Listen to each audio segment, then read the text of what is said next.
ተቀጥሮ እየሰራ ያለ መሪ ሊሆን ይችላል።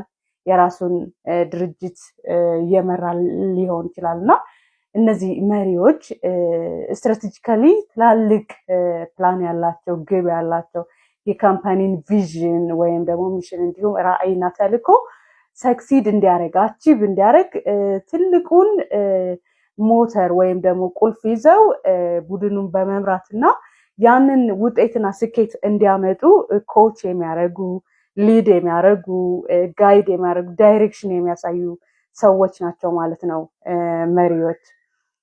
እነዚህ መሪዎች ትክክለኛ የመምራት አቅም ሲኖራቸው እና ትክክለኛ የመምራትን ሚና ሲወጡ ድርጅቱ ሊያሳካው ካስቀመጠለት ግብ በላይ ፕሮዳክቲቭ እና ኢፌክቲቭ ይሆናል። ሚሽን እና ቪዥን ወይ ደግሞ የተቋቋመበትን ዓላማና ራዕይ በቀላሉ ሰክሲድ ያደርጋል ማለት ነው። ያው ስትራግሉ እንዳለ ሆኖ ማለት ነው። ትክክለኛ የመምራት አቅምና ትክክለኛ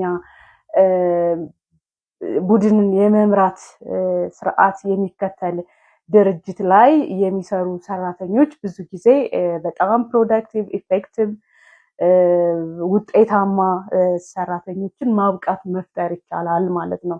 ስለዚህ መሪዎች ትልቅ ለካምፓኒ ግብ ጎል ስኬት በጣም ትልቁን ሚና የሚጫወቱ የቡድንን መዋቅር ስርዓት እንዲሁም ደግሞ ስኬት ከፊት ሆነው መንገዱን እያሳዩ ድርጅቱ ወደሚፈልግበት መንገድ የሚወስዱ ጠቢቦች ወይም ደግሞ አዋቂዎች ናቸው ማለት ነው እነዚህ መሪዎች።